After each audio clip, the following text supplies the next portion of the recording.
It is my pleasure to welcome you to Perspectives on Cosmopolitan Istanbul in the hit Netflix show Club. This is the inaugural public event supported by the Hazzan Isaac Azuz Fund for Community Engagement in Sephardic Studies here at the University of Washington. Isaac Azuz is one of my narrators for my oral history project, Turkey in Seattle. Isaac's parents, Sephardic Jews who were living in Tekirdağ, Turkey, immigrated here to Seattle, Washington in 1920s. His parents' immigration story relates to one of the themes of the club, to stay or to leave for the minorities living in Turkey. Today's program will include two parts. We will begin with a panel of scholars, Reşat Kasaba from the University of Washington, Philliou from University of California, Berkeley, and Aron Rodrigue from Stanford University. The panel will be followed by an exclusive interview with Rana Denizer, who is the lead writer for Kulüp, upon whose family story the show storyline is based. We will end with a Q&A. You can submit questions throughout the program in the Q&A feature here in the Zoom. It is now my pleasure to introduce Devin Nar, who will moderate our panel today. Professor Nar is the Isaac Al-Hadef Professor in Sephardic Studies, an associate professor in the Department of History, as well as faculty in the Strom Center for Jewish Studies and the Jackson School here at the UW. He is the author of Jewish Salonika, Between the Ottoman Empire and Modern Greece, winner of a National Jewish Book Award, and is working on a new book about Sephardic Jews in the United States. And now, Devin, I will turn it over to you. Buyurun, Kasesh, bienvenidos. Welcome, everyone. Thank you very much, Melike, for the introduction and also for your partnership in developing this program, for being a real good thought partner from the beginning, and for conducting the interview with Rana Denizer that we'll be listening to later on. So thank you very much for that. And I'd like to offer a few other expressions of gratitude before we get started. I'd like to thank in particular our publicity partners at the University of Washington, as well as our local, national, and international publicity partners who you can see here. I'd also like to express my gratitude to the University of Washington Strom Center for Jewish Studies team, including Director Noam Pianko, Associate Director Sarah Zadis-Rosen, Events and Outreach Manager Grace D., Web and Communications Manager Kara Schoonmaker, and Events Assistant Daniel Wang, and finally, and of course, our Sephardic Studies Assistant Director, McKenna Mezestrano, without whom none of the initiatives and undertakings at Sephardic Studies would materialize at all. I'd also like to express my gratitude on behalf of our program to the Sephardic Studies supporters, and especially the Sephardic Studies Founders Circle, the Isaac Al-Hadef Foundation, and all of those who have contributed to the Isaac Azuz Fund for Community Engagement, which was initiated by Joel and Maureen Ben Olil. So thank you all very much.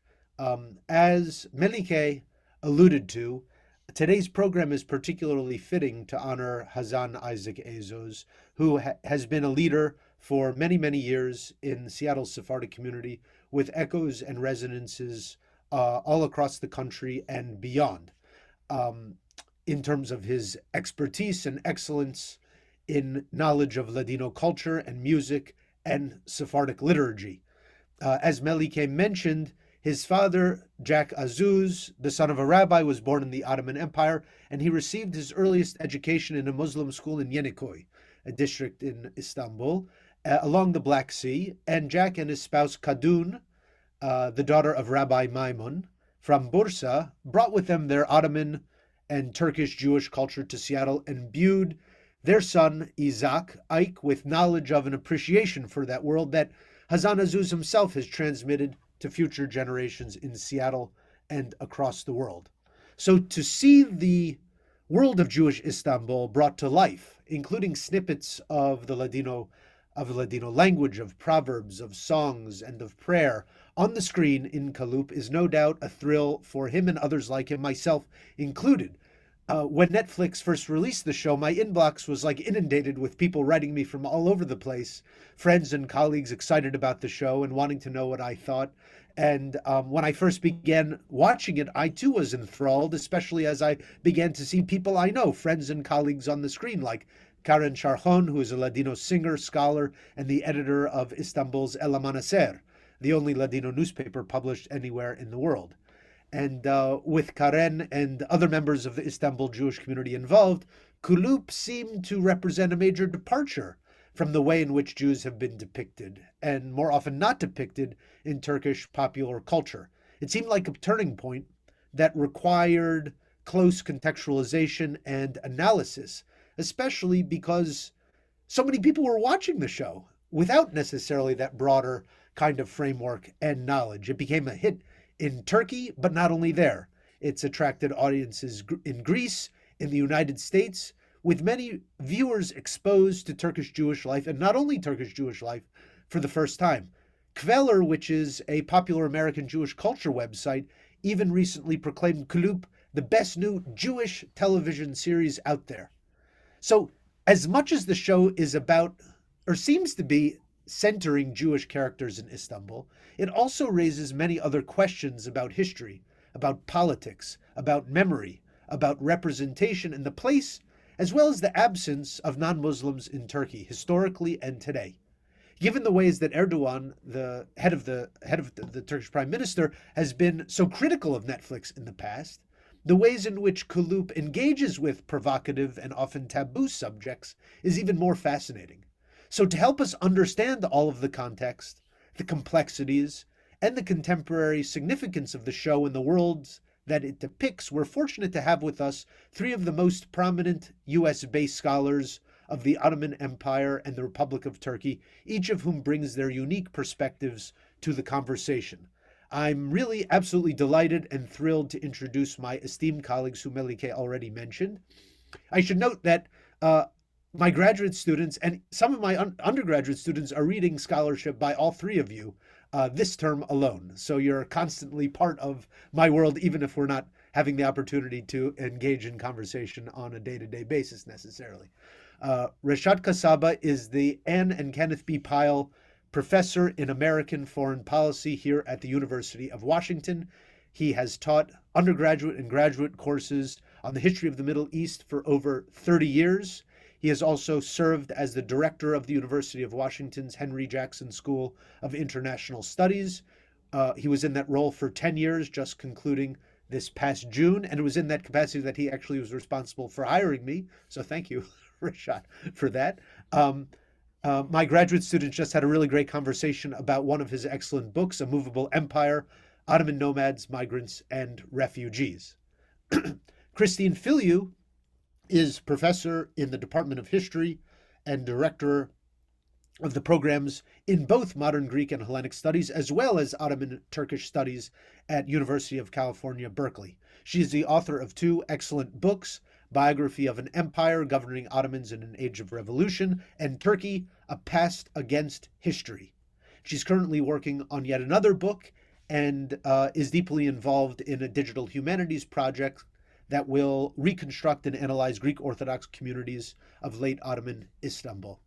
Finally, I am delighted to introduce my own dissertation advisor and mentor, Aron Rodrigue, who is the Daniel E. Koshland Professor in Jewish Culture and History and the Burke Family Director of the Bing Overseas Studies Program at Stanford University, where he also serves as the director of the Sephardic Studies Project, and more generally, he is the founding figure in the field of Sephardic studies in the United States. Aron's scholarship focuses on Jews of the Middle East and North Africa in modern times, and his numerous books include Sephardic Jewry, A History of the Judeo-Spanish Community, Jews and Muslims, Images of Sephardic Jewries in Transition, and A Jewish Voice from Ottoman Salonika, which is a wonderful, one of the first, or perhaps the very first, memoirs written by an Ottoman Jewish figure in the Ladino language.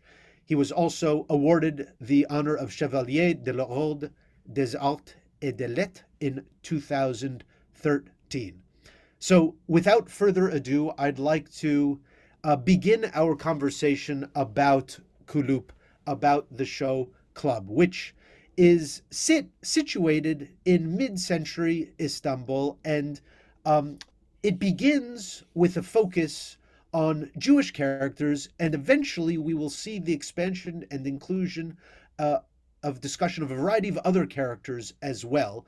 And I'd like us to begin by getting a little bit of a sense of the long view. How does the world that is depicted in Kulüp, how can we situate it within the broader kind of historical trajectory of the Ottoman Empire and the Republic of Turkey? So, as a starting point, I'd like to turn to Aron and ask him to tell us a little bit about how the story of Turkish Jewish life depicted in the series, how can we understand it within the broader context of the narrative of Ottoman and Turkish Jewish history? Thank you. Thank you, Devin, and thank you for this wonderful opportunity to participate in this event. It's indeed a great pleasure and an honor. One of the ways to think about Turkish Jewry is not to start in 1923 when the Turkish Republic was created. Obviously, Turkey, together with other states in the region and the Balkans, or actually the Middle East, is one of the successor states of the Ottoman Empire. And when we come to the Jewish community all depicted in this story, but the Jewish community in general of the Balkans and Western Asia Minor, we have to think of it as an Ottoman community that was deeply embedded in the culture, in the area, in the economics and politics and society of that particular region. And it's instructive to think about the various stages in which this community came into being, and I think this is referred to a little bit in passing in the film series. There were Jews in the area since late antiquity, and most of them were Hellenic Jews and Greek-speaking Jews by the time the Ottoman Empire rose, and they were there, of course, when the Turks conquered Istanbul. And then, of course, there were massive waves of immigration that began to arrive from the Iberian Peninsula post the expulsions of 1492. And as a result of these expulsions, the community became largely Sephardic by the end of the 16th and 17th centuries, and the language and culture of Sephardic Jewry became hegemonic and dominant, so that, in fact, the community is largely Sephardic through the centuries that followed in terms of religious ritual, as well as the language and culture that it produced. So in that respect, the Sephardic aspect of this community transcends the Turkish Jewish aspect. And some of the major cities, for example, one of the most important city of Sephardic culture was Salonika, which was outside Turkey in 1923. But there are Sephardic Jews in Bulgaria, in Greece, and in Macedonia, in Belgrade, in Bosnia, etc. So all the Ottoman Balkan areas were part of this one culture. And I want to say a couple of words about Ladino, which we have alluded to already, and which is, of course, in terms of the songs and speech that is referred to in the movies, is present in the series. So there is a lot of misunderstanding about Ladino that can be propagated in various ways. Ladino was an Ottoman language that evolved in the Ottoman Empire. When the Jews came from the Iberian Peninsula, they brought with them multiple dialects, languages. This is before Spain had emerged as a kind of unitary state, with Castilian emerging as its culture. So the Jews brought in all the various languages of the Iberian Peninsula, different dialects of Spanish, and indeed Portuguese. And after 1492, these all over the centuries merged into making of one language, Ladino, written in Hebrew script, that of course also very heavily was influenced by Hebrew first and foremost, but also by Turkish, Greek, and other surrounding languages with lots of words from those words. So Ladino is an Ottoman language that, of course, has an Iberian heritage and also is very much built on an Iberian template, but is also very heavily influenced by other languages. And so it's not just a remnant of an Iberian language. It was a dynamic language that evolved over the centuries, that produces literature, that it produced its own culture and its own print culture as well, with many publications until the 20th century. And just quickly to end my comments about Turkish Jewry, after 1923 in the Turkish Republic, as well, not only in Turkey, but also in a lot of the successor states, as a result of nationalization policies, as a result of being in a nation state in the transition from the Ottoman Empire to a nation state, Ladino began to recede, but began to decline in terms of usage. It certainly was not taught in schools. It declined into a home language only, with the language of the state becoming Turkish, and we'll refer to some of these Turkification policies later on, so that it really became a small minority language, even within the Jewish community as the generations proceeded, so that it is now spoken mostly by the elderly. Throughout the world, where there were Ottoman Jewish and Turkish Jewish migrations, with, of course, attempts to revive it, also taking place, especially by the young. But it's important to also think of Ladino, and the reason why I've gone into this description, in terms of the long context of Ottoman Jewish culture, which was certainly beyond the borders of Turkey. And so what we see here in terms of a snippet of Sephardic life in the series is really part of a much larger story. Great. Thank you very much, Aron, and for situating us in that broader chronology and also geographical framework, so we can understand this snapshot that we get is part of this much bigger story. So thank you for setting that up for us. I'd like to turn to Reşat now and ask if he could tell us a little bit more about some of the key historical signposts that might help us understand the long processes that are alluded to in the show, in terms of the processes of nationalization and Turkification, and this broader shift from the world of the Ottoman Empire to the world of the Republic of Turkey. Thank you, Devin, and thank you for including me in this conversation. It's a very special honor for me. Aron and I go back to the same high school in Istanbul, and I met Christine when I was a very new assistant professor visiting Princeton when she was finishing her dissertation. And Devin, of course, is now a valued colleague. So it's my life, important part of my life here. So thank you all very, very much. Like Aron, I think I want to kind of broaden my perspective a little bit, thinking about Turkification, because I think there is another element of this, which is kind of making the Ottoman Empire, maybe Muslimification, if that's a word. So that's a policy. I think it's very much intertwined with the Turkification, but to understand that, I think we have to go back a little bit again to the Ottoman period and look at the late Ottoman Empire and homogenization of the Ottoman population during that period, and then move on to the Republican period and look at some signposts. Now, I say we need to start with the Ottoman Empire because there's one element of, migration is the main story of this change. It's really central in all different ways, and we will talk about that later in this conversation. But there's one element of this migration that's sometimes not considered enough that I think it should be, and that is the tremendous, really very large number of Muslims who moved into the Ottoman Empire in the course of the second half of the 19th century. And this is, sometimes the numbers go up to 3 to 5 million, which is really, considering the overall population of the empire, that is really huge.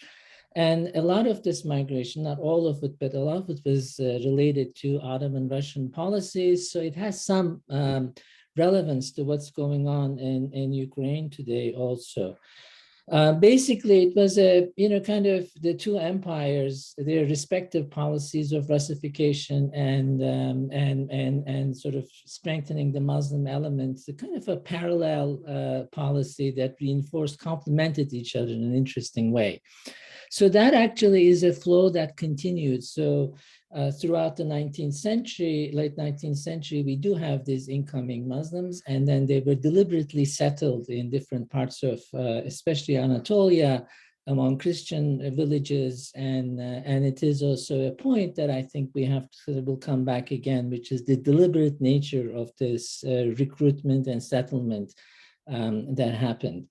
In terms of specifically the Ottoman state's relationship with its non-Muslim groups, the main signposts are known. The massacres 1894-97 that targeted Armenians, and of course the 1915 genocide, again Armenians, and then the huge what's known as the catastrophe and the Greek literature, the end of Turco-Greek War in 1922, and then the population exchange that came after 1923.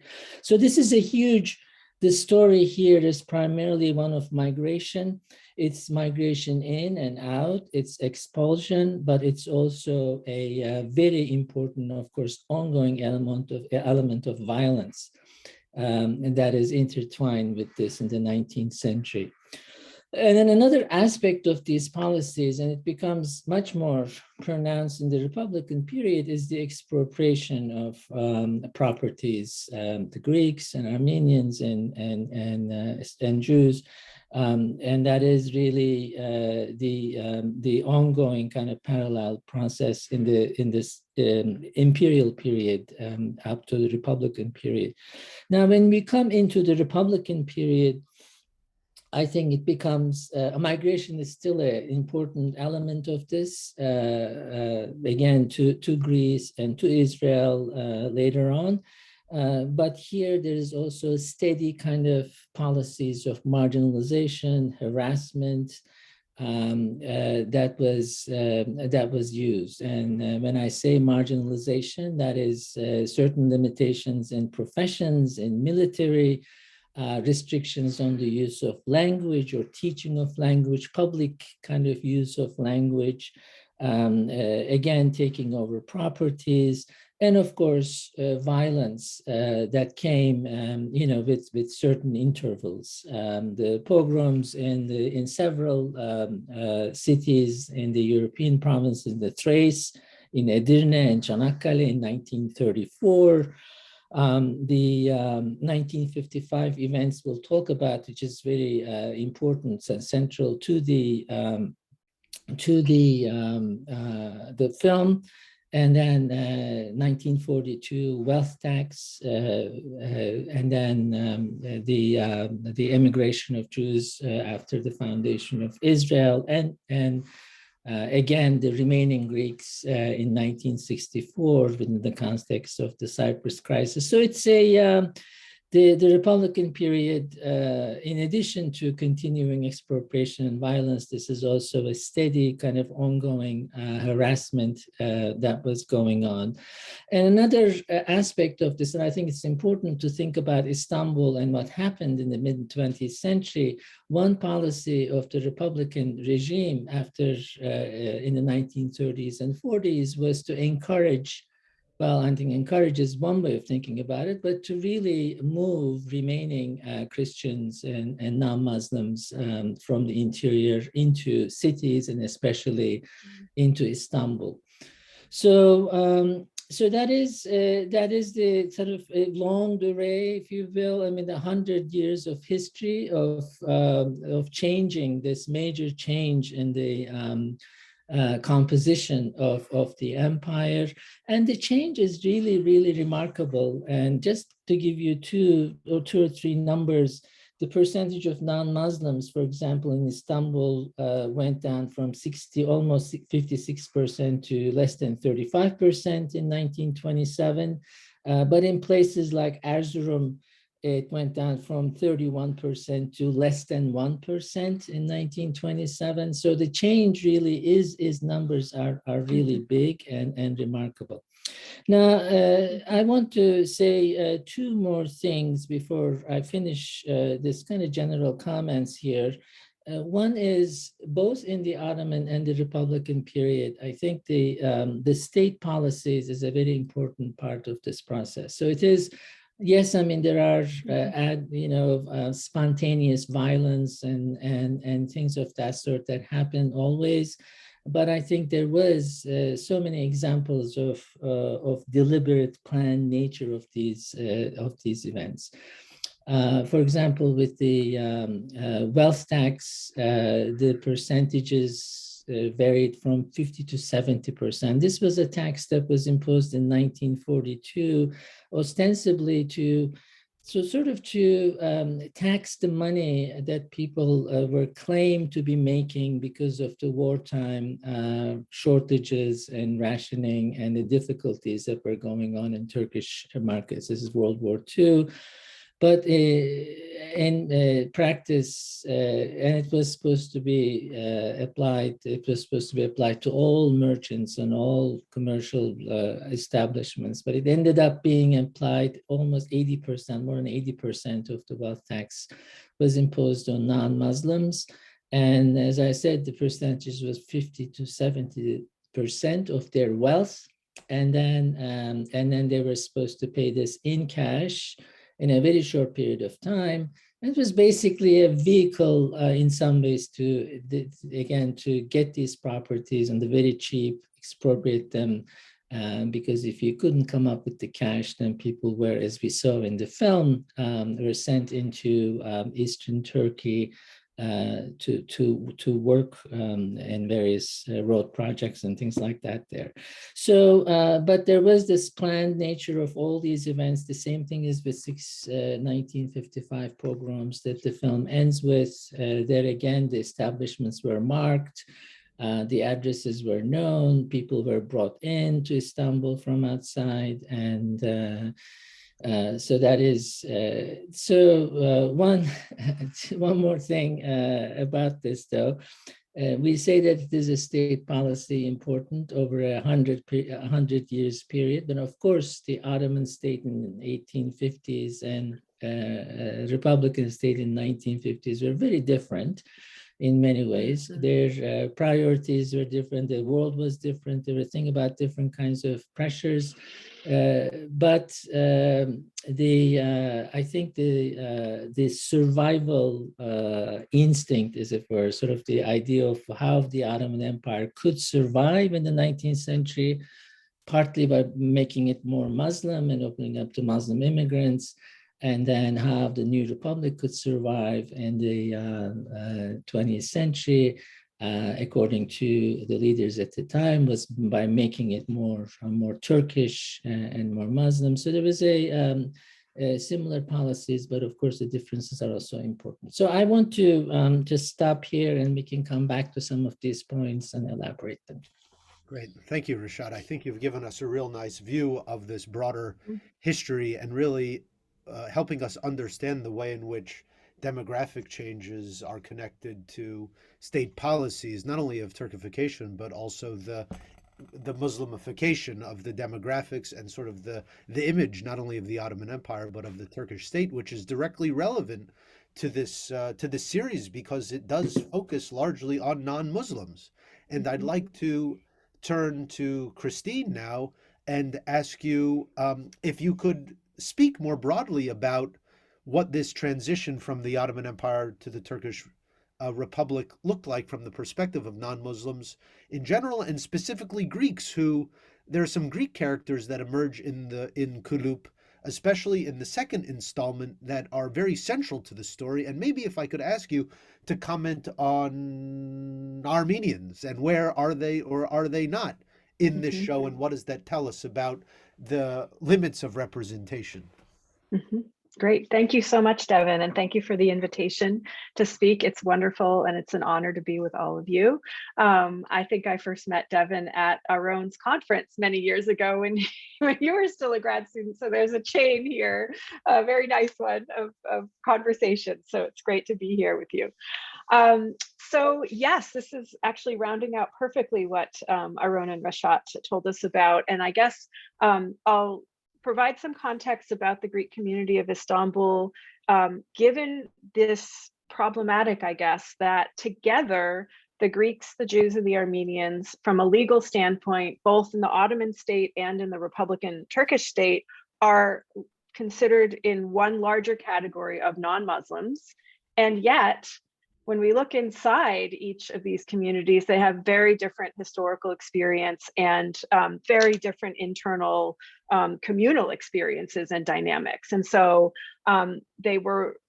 each of them were bound up very differently with the demise of the Ottoman Empire in the last century of its existence and with the formation of the Republic. In general, we can say that the Greeks and the Armenians were deemed an existential threat to either the Ottoman state or even the Republican state or the national movement at different points in time. The Jewish community, not so much, and that's really interesting. And I think they get short shrifted by being included in that larger legal category of non-Muslims.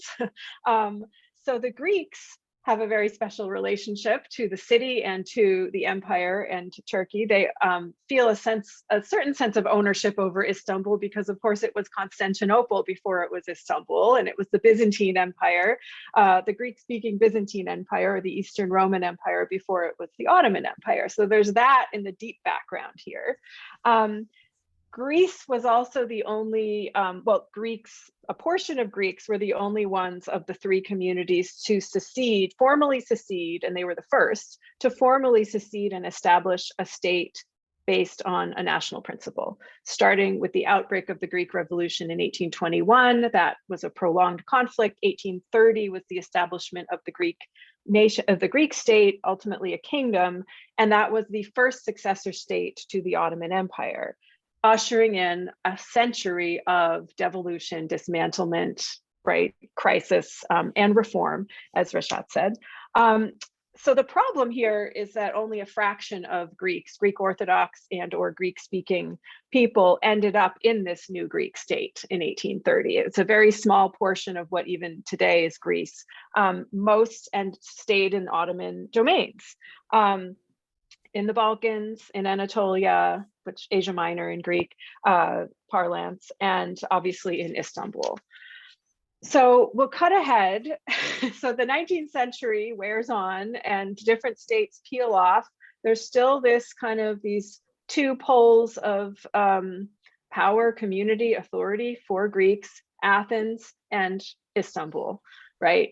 Istanbul is the seat of the Orthodox Patriarchate, and it remains that today. So it retains not just kind of the economic and social home, but also the spiritual center for Greek Orthodox.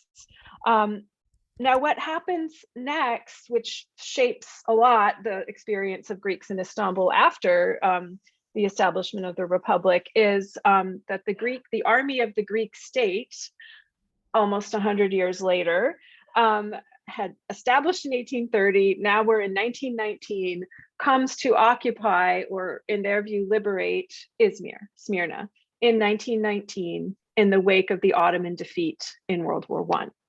When the fate of the Ottoman Empire is unclear, it's up for grabs in many ways. The Greeks seize on this and they have their own irredentist or expansionist ambitions to reunite, to resurrect the Byzantine Empire and recapture Constantinople. So it is an existential threat at that moment in time. That is the idea.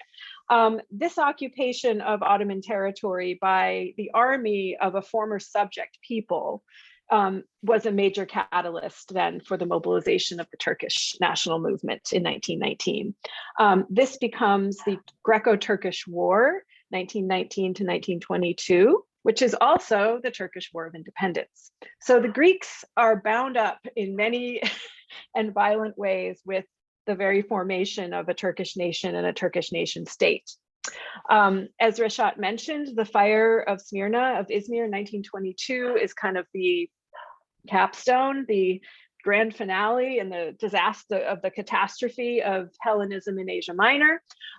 Many have already fled or are fleeing at that moment in time. It then becomes formalized the following year in the Treaty of Lausanne, which is a treaty. Again, this is one of these moments when all three communities are together, lumped together once again as the non-Muslim minorities in the emergent Republic of Turkey. So the Treaty of Lausanne is a crucial turning point because Turkey as a state is established and sanctioned by the international community, and the population exchange between Greece and Turkey, which I'll talk about in a second, and these minority protections that remain in the letter, if not in fact, as we'll see in Republican Istanbul.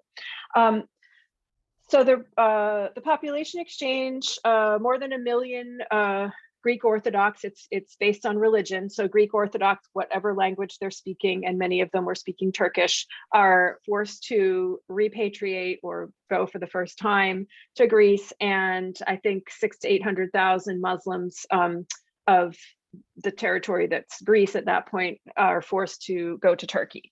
The big exceptions, and this becomes important for our film.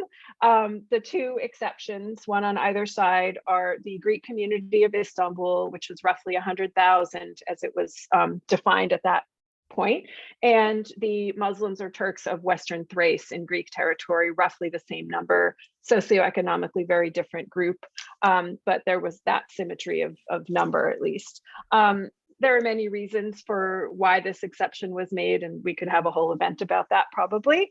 So I won't spend a lot of time on it, but presto, the creation of this minority, this kind of embattled or contentious minority of Greeks in Istanbul in Republican Turkey is created, enshrined in the Treaty of Lausanne, 1923 until, well, there are many turning points, as Reşat mentioned.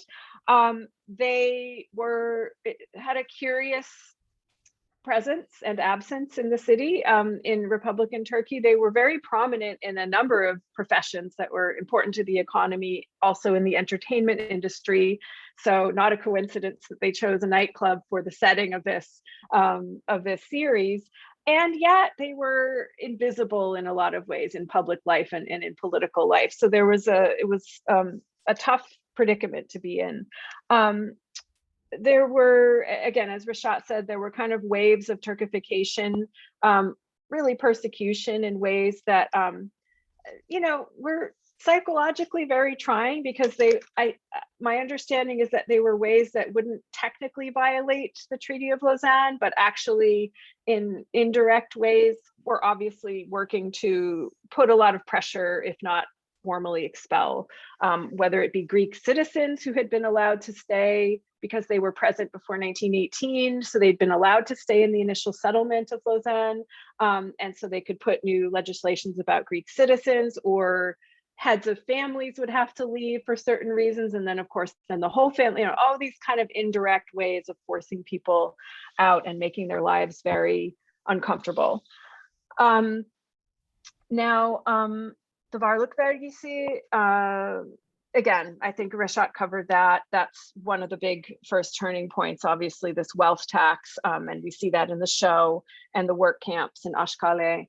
1955 is a bit trickier. It's bound up with the Cyprus issue, and we can talk about that later, but it's not the final end of the community, which is quite surprising. I was watching the show with my son, and he was like, why did anyone stay after that?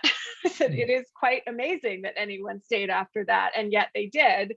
64 was the big expulsion, when I think it went from 80,000 down to 30,000, when they formally, deported many members of the community. And then of course, 73 with the Cyprus invasion and everything was kind of the final denouement.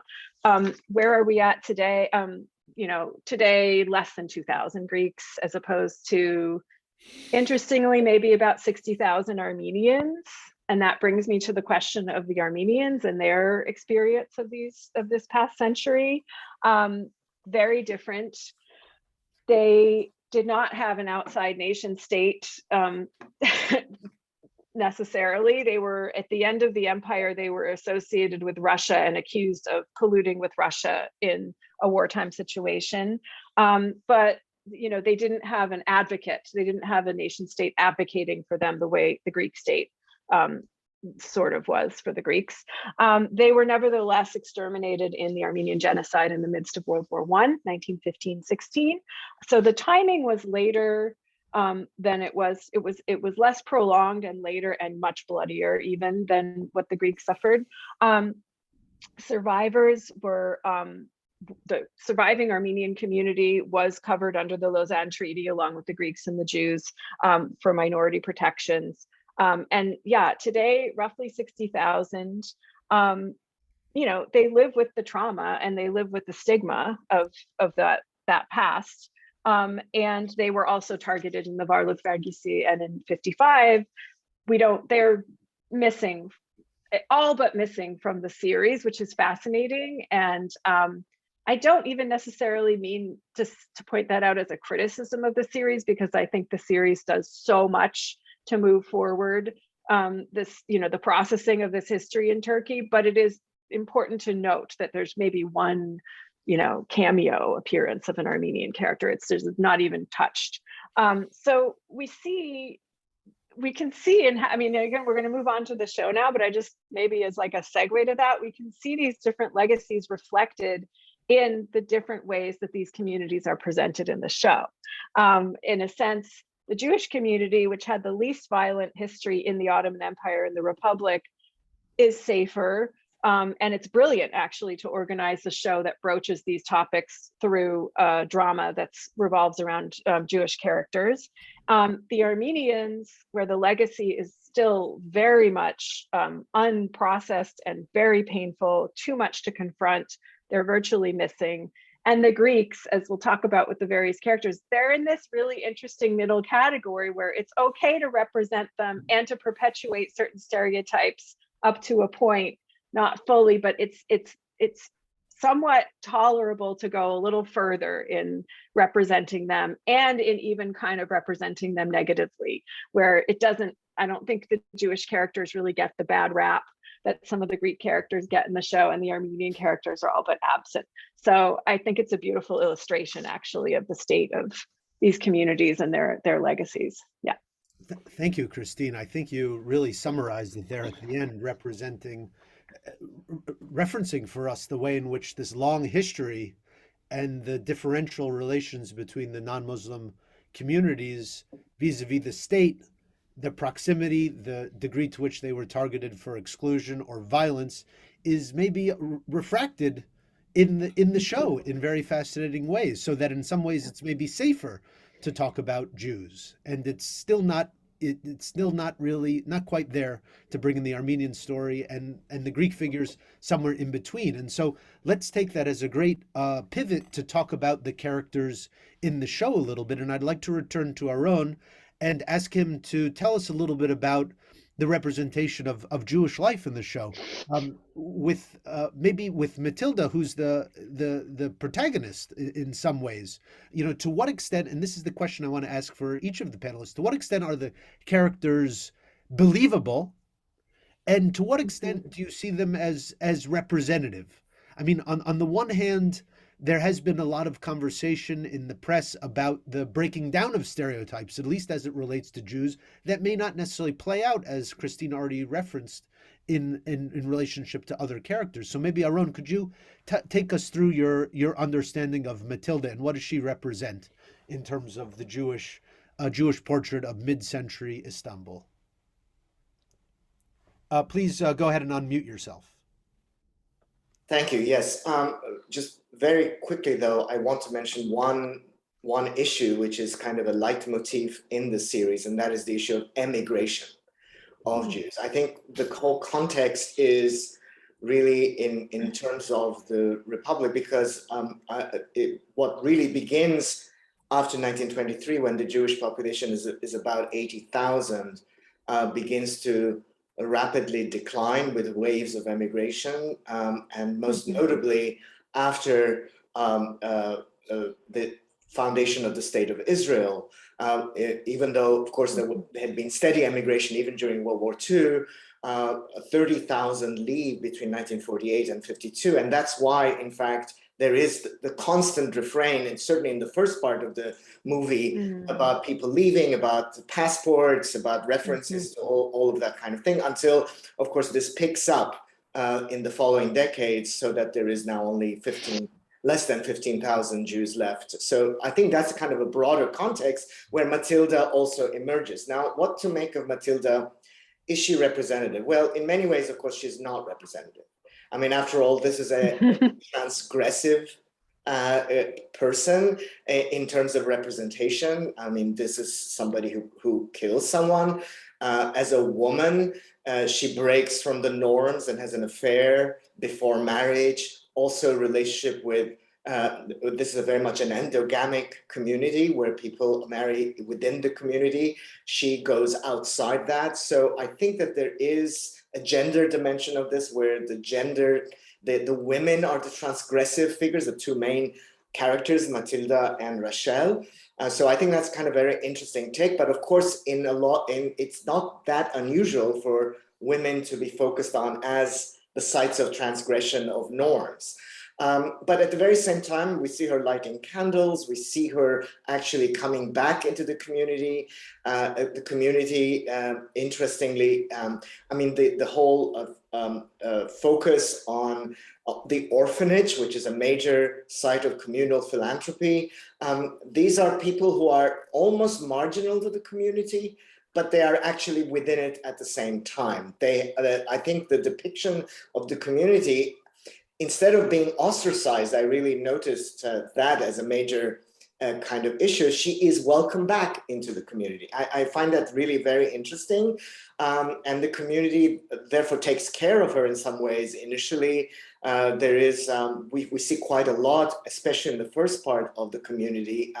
But at the same time, there is a kind of unease, obviously, with her past. So Matilda is the main figure really in the show, I think, even more so than Rachel.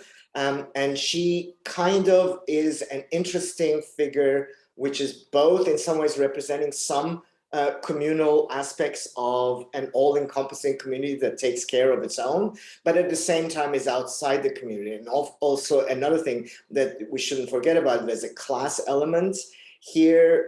This is certainly a lower middle class kind of perspective on people who are, and which was actually, most of the community was poor, with the exception of some wealthy people. In this particular period, the whole location of the show in the Kulüp district is around a kind of site where the community was very heavily represented.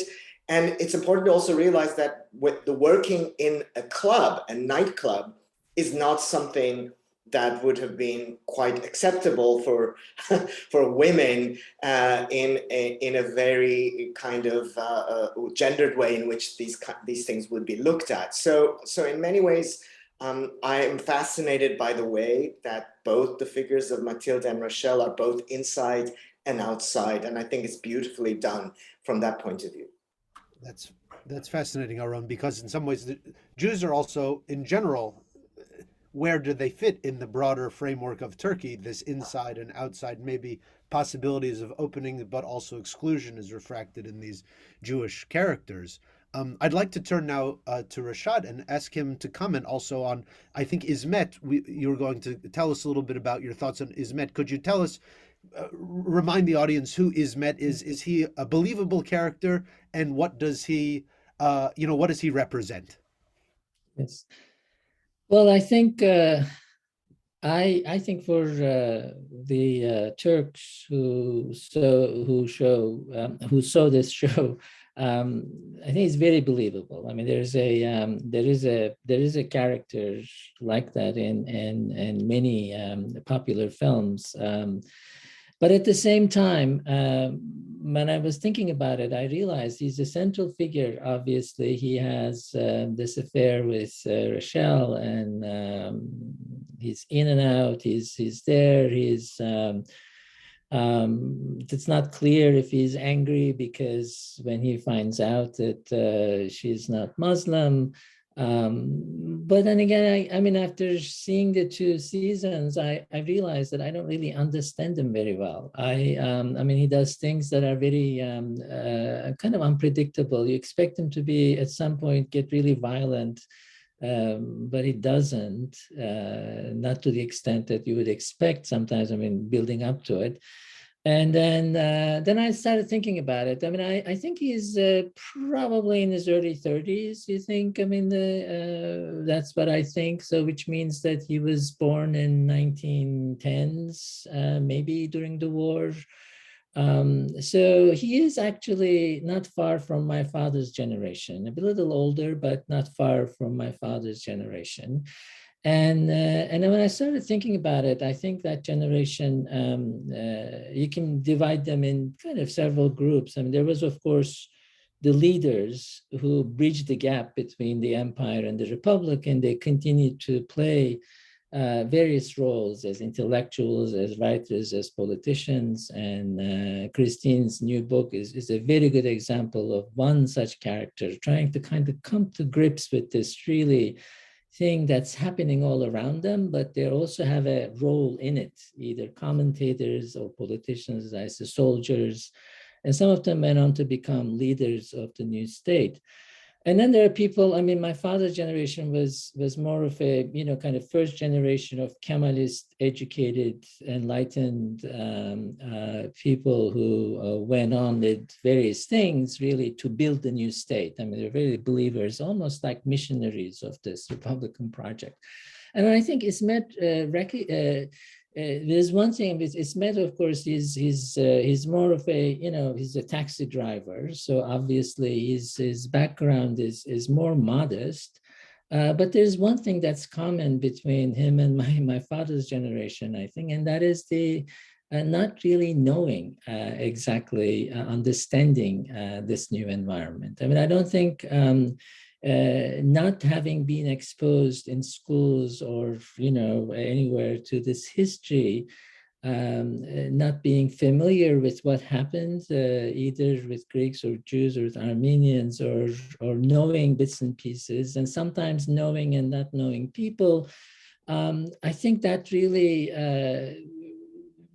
this person, I mean, who wants to be very sure of himself, he wants to be very kind of doing these, you know, and then the affair with the American woman, that's also a very interesting part of the series. There are these almost, you can think of them stereotypical elements, but then they use them quite well to bring in these very important parts of this history, foreign policy, the role of the United States, etc. But here he is, he's kind of moving in and out of these worlds, and he thinks that he's control of things, and he, you know, with the whole thing with his mother and father. But then he also exhibits this really, really almost this, like I said, this confusion of the world that he is in. So at the end of the day, I found him really representative of much more than a taxi driver in Istanbul. I think that's a very, I mean, he provides a very good way of thinking about what was it like for someone like him, who either he could have, if he was a little younger, older, he would have been a soldier in one of these wars, because most of them were. If he was a little older, younger, like my father, then he would be completely removed from that world, especially in terms of his life experience. But either way, the cutoff, again, I come back to this state policy, the cutoff into the republic was just so radical and sharp that I think the effect of that was the rise of this new Republican generation that had very limited experience. And I think this was true also, except for very limited number of neighborhoods in Istanbul, Aron knows very well, in cities like Istanbul, where even until 1960s, there was still a sizable group of non-Muslims. There was very little interaction and understanding of these communities, of each other. So I think he represents this. So I find him a really fascinating character, much more than how he appears, which is this in Turkish called this bıçkın delikanlı kind of thing with the mustache and everything. But that was my take on him. If I can just say about also other main Turkish characters too, I think in all of them, I think there is this confusion, which I think is a theme. I think with Çelebi definitely, with Selim, the singer, it's really, I think it's something that that runs through all of them, and I think it's for that reason I really found it very good. That's great. So we have these. I like how a taxi driver can really be representing so much more in this context. Which I appreciate those comments also about the other characters and the complexities that they represent, of sort of the aftermath of this transition, and not necessarily having a great sense of their own moorings. And I want to turn now to Christina and ask her to comment a little bit on the Greek characters. You've already alluded to some of the issues around stereotyping there, and I think we already have a question in the Q&A asking about this. It's okay, you don't have to worry about it. But just so you know that people are interested in this particular issue about looking at Orhan as a crypto Greek, essentially. So like what is this? Is this a believable character? Is this something that there was a historic mid-century Istanbul? Were there people who were of Greek background, trying to pretend as if they were not? And as much as the early start of the show highlights Ladino and the Jewish story, by the end of the second installment, we get a lot more Greek, and we get a lot more attention to that story. So if you could comment on Orhan and the question of Greek representation in the show. Yeah, great. I also have a couple things to say about Tasula, which I was kind of avoiding in my mind, but I can do it. So Orhan, for those who haven't seen the show, Orhan is the owner of the nightclub.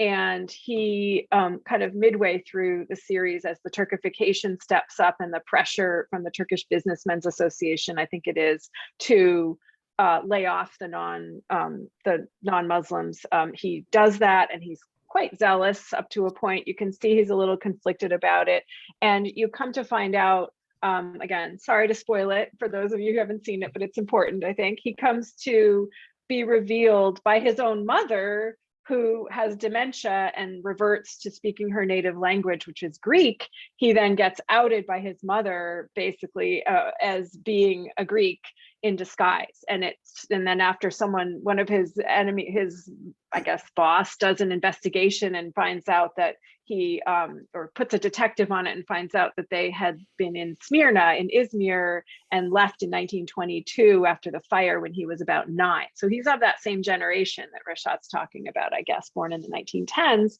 And so the assumption then is that they fled in order to survive. They turned themselves into Turks, got Turkish passports, Turkish names, and lived secretly, lived as crypto Greeks, I suppose, until the end, when he ends up, there's a tragic end to this story.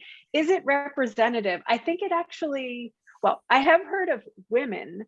I know some people in our field actually who are Turkish, who have these aunties, who turns out later in life, they realize the aunties must have been Greek, but they never really talked about that fact. That kind of character I've heard of. I haven't heard of a male doing quite that. I'm not saying it didn't happen. I don't think it was really representative. What I think it is perhaps a conflation of what was more commonplace in the Armenian community for women mostly, but ultimately for a lot of people. And we found that out about what was it, 10 years ago now, when Fethiye Çetin and others started, there's just this massive catharsis in Turkey where people realized that their own grandparents were survivors of the genocide and had lived their lives as Turks. And so that was a huge, so I feel like it might have been, again, another way of using Greek characters to kind of start to approach some of the psychological violence and the actual physical and cultural violence of the Armenians. It's also a way, I hate to say it, but it's a way to kind of soften the blow of getting a Turkish audience to confront these issues and these events by displacing some of the culpability from Turks, by saying that actually the real villains in this Turkification were Greeks in disguise, right? So I think it does work to cushion some of that and to complicate. And I think it also, as Reşat's saying, the Turkish characters are confused. I think there is still a confusion in Turkey today about how to absorb or process these events in these communities.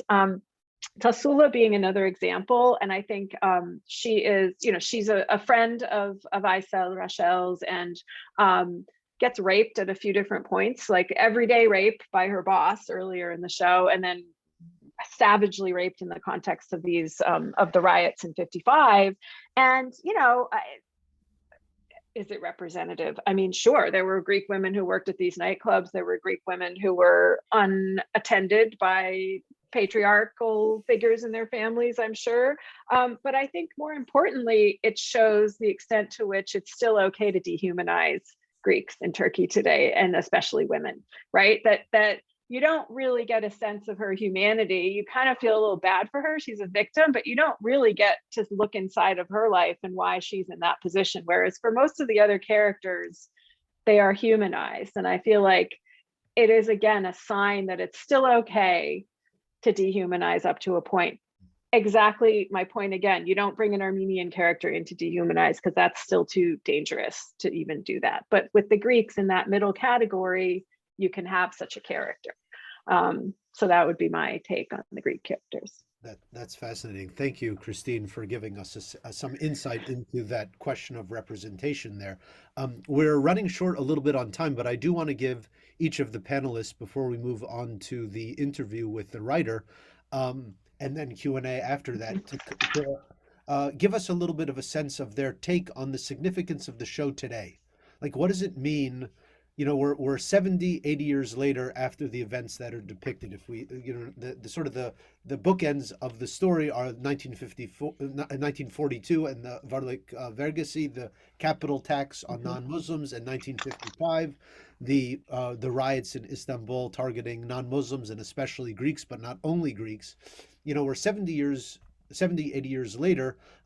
What are the political, cultural, social implications of having major television production coming out of Turkey that even touches these issues? Is this really, was there a cosmopolitan Istanbul? That's the term that's always associated with, in the commentary around this show. We even use it in our own title. I thought about, putting it in scare quotes, but, could you comment on what are the contemporary ramifications? How will this show change, if at all, the popular conversation today in Turkey or abroad about the events of the mid-century and about the place of non-Muslims in Turkish society? There's a lot there, so maybe just pick a piece for each of you, and we'll go maybe in a similar order, maybe start with Aron. Thank you.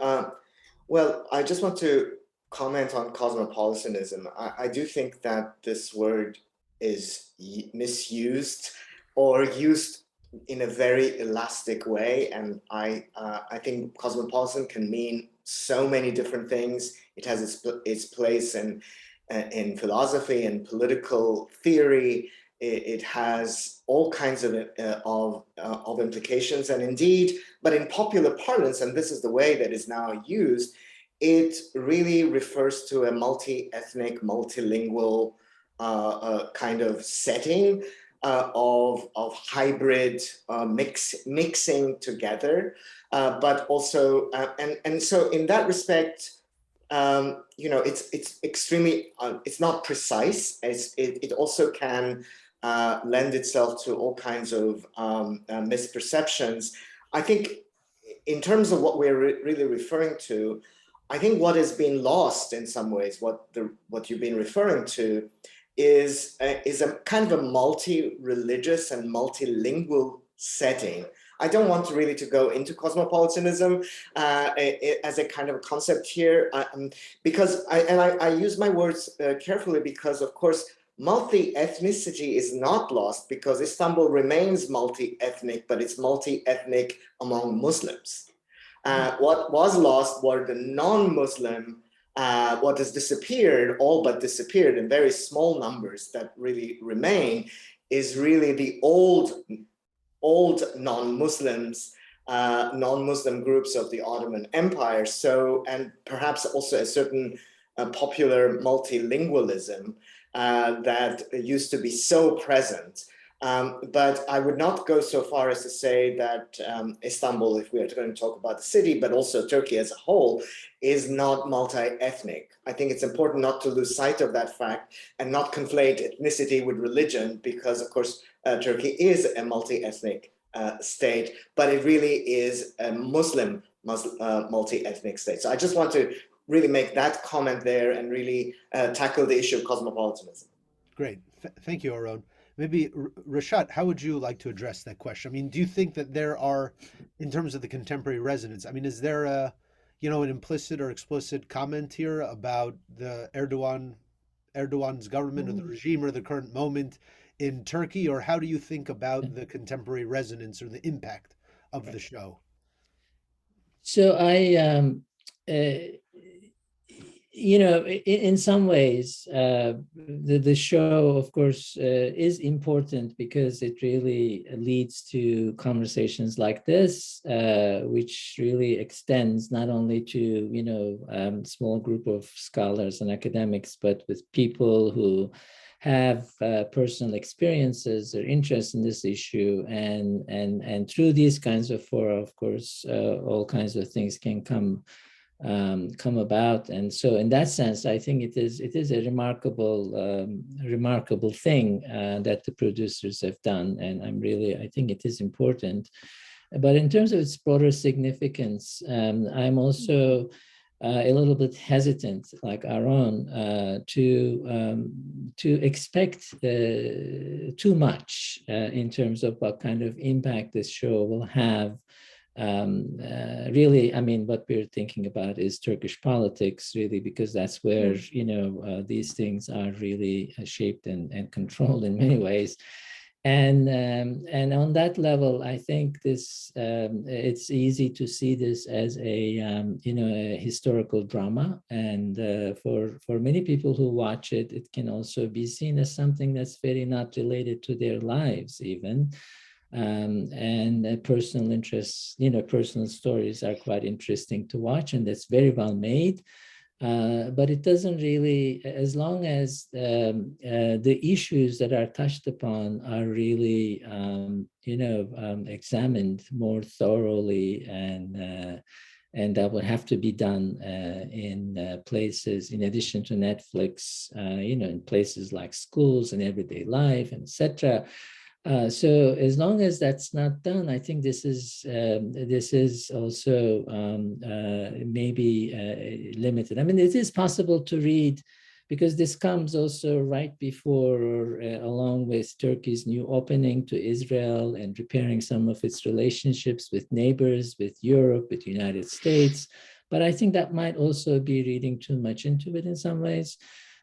Because the real issue, like Aron mentioned, the other, the kind of continuing multi-ethnicity in Turkey, which is not, which is within Muslim communities, that issue continues to be a problem that Turkish politics is finding it very hard to deal with and to integrate into, into everyday politics. So I think, so that I think is the,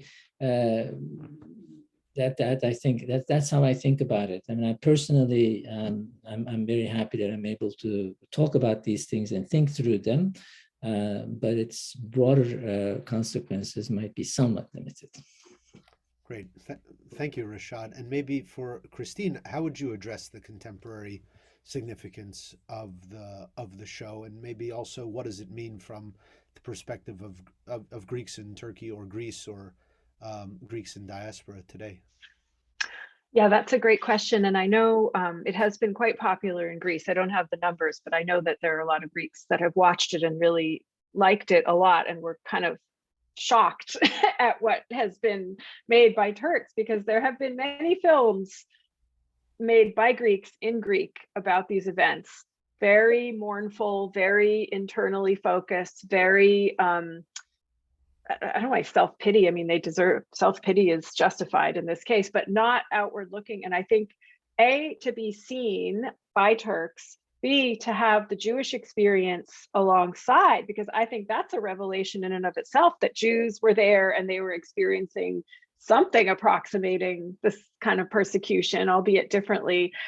To see it in that broader context, I think is really important. And to see, you know, these, especially the 55 events and 64 and 73 are seen with, you know, some conflicted feelings in Greece because of Greece's role in the Cyprus issue, which then was the trigger for these expulsions and this persecution. So it's hard to just blame it all on the Turk and the essential badness of the evil of Turks, right? That Greece had a role. So I think it opens up, again, it's a huge step forward for Greece as well as for Turkey to see all of this in, again, brilliant. I thought it was brilliant that they chose to organize it all around the Jewish community, because it creates a kind of almost neutral space for Greeks and Turks to engage in this and try to work through these issues.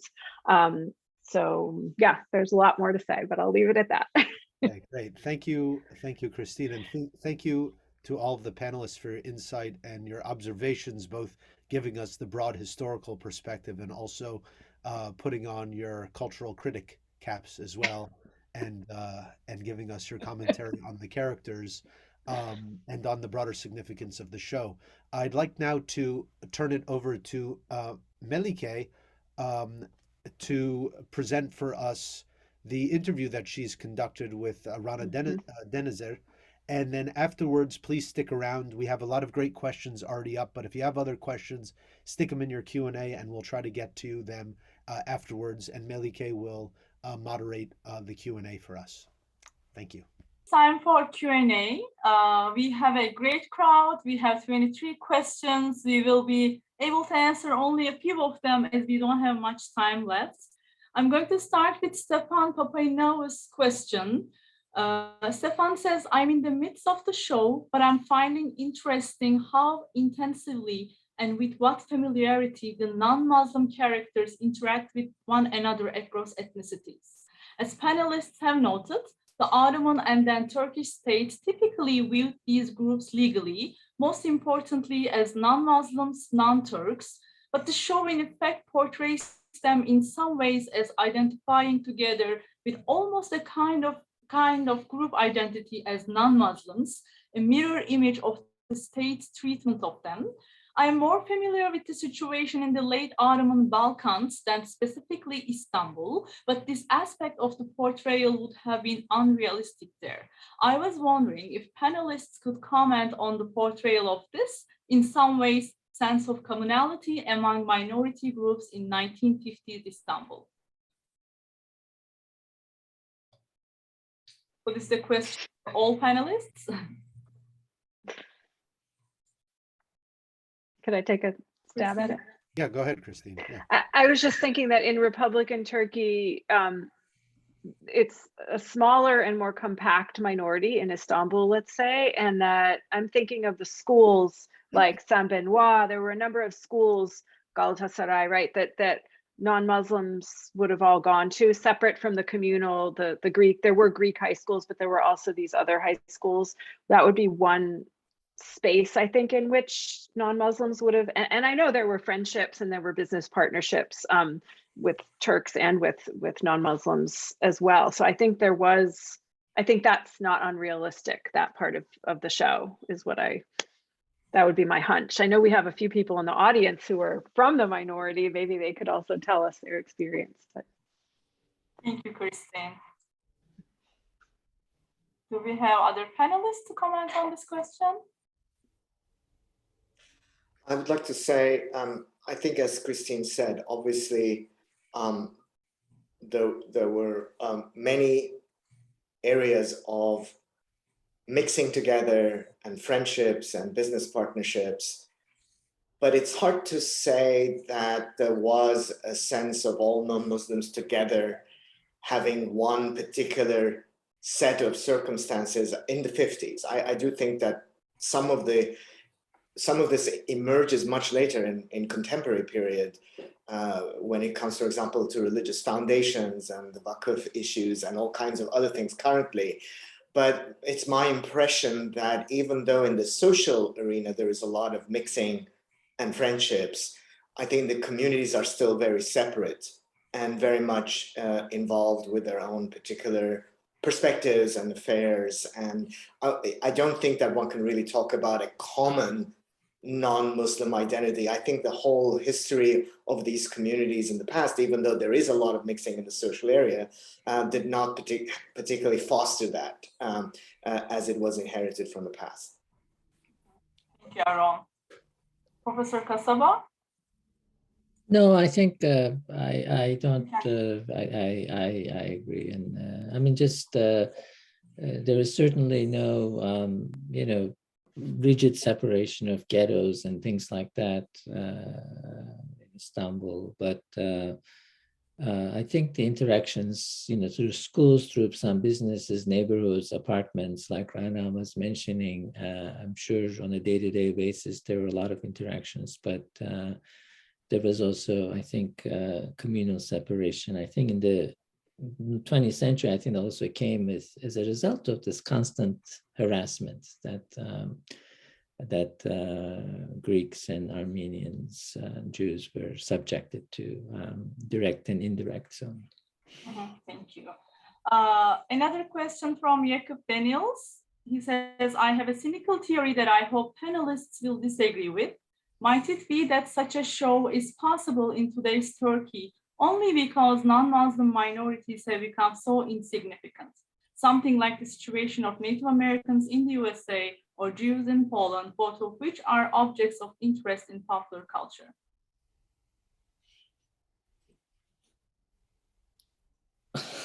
Let me just say something about that. I mean, one thing I don't like is really cynicism. So I don't, I hope that's not really how we think about it. And I did say something about this, I think, in relationship to the impact of this effect of this show on Turkish politics. But I think that has more to do with the Turkish politics rather than general cynicism. And that's a whole different discussion, obviously.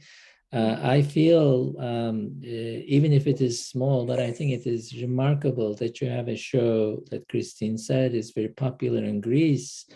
And we also heard in the interview that kind of encouraged these issues and groups to become more visible, even if it is a very small, circle, which in this world, actually, with all the social media and technological means that we have, it's bound to multiply in many different ways. So in that sense, I think it's not it is something that really can actually work against this cynicism in some ways. So in that sense, I think it is important.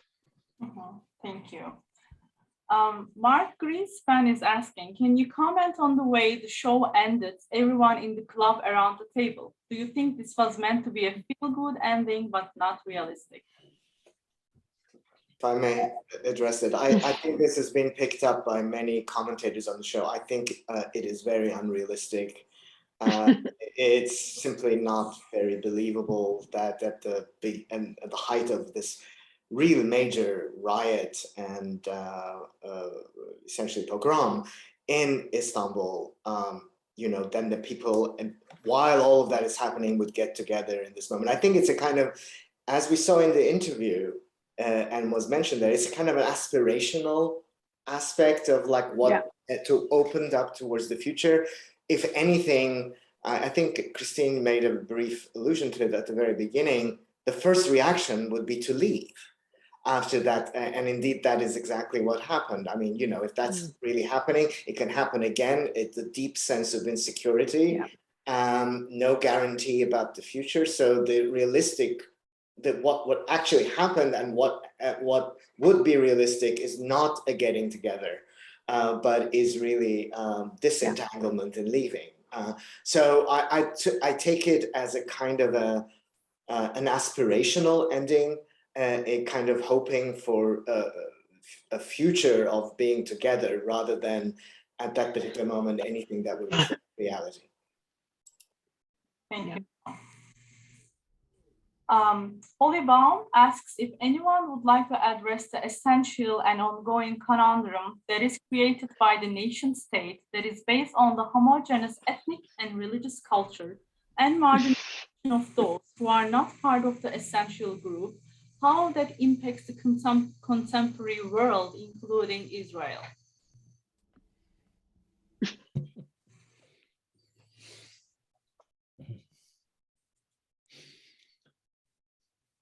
It's a big problem. It's such a big question. We're all spending our careers on this problem in different ways. Yeah. Hey. Try a different.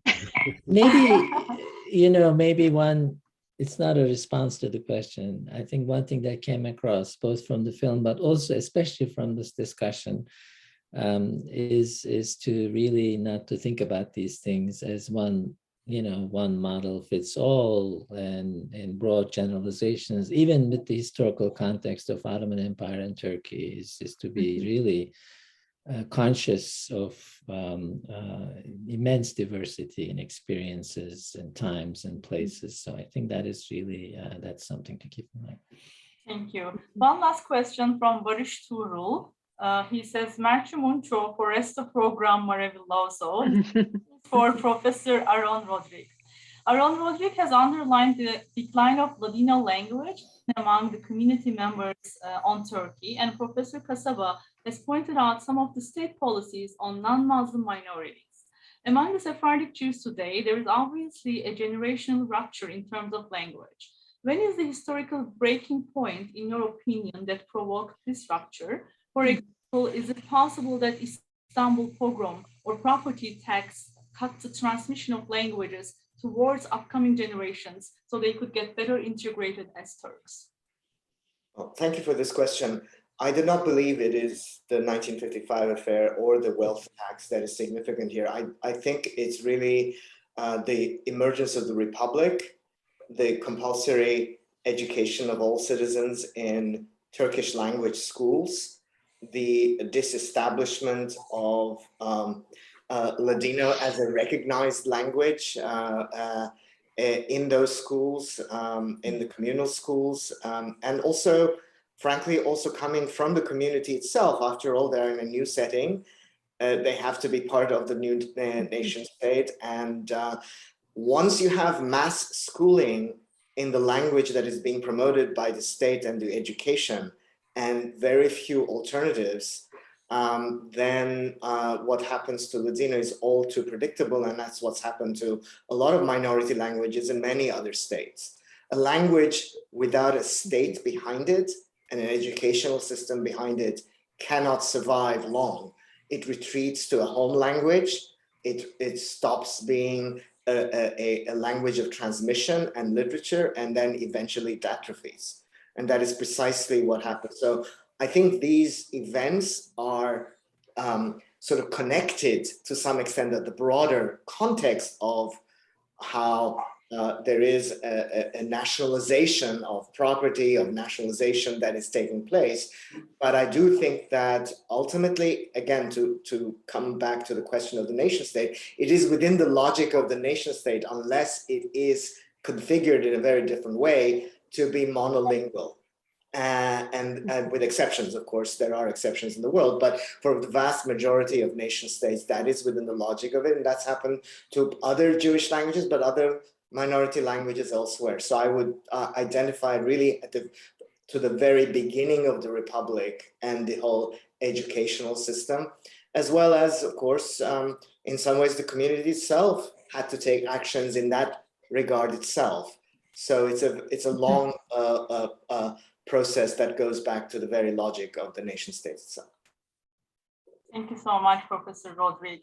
I would like to thank all of our panelists, Professor Kasaba, Professor Philliou, Professor Rodrigue, and our moderator, Devin Nar, and Makena, Grace, and Kara for all they did to make this event happen. Thank you, everyone, for coming. You can watch the recorded panel on the UW Sephardic Studies website. Thank you so much. Thank you. Thank you. Thanks very much. Thank you all.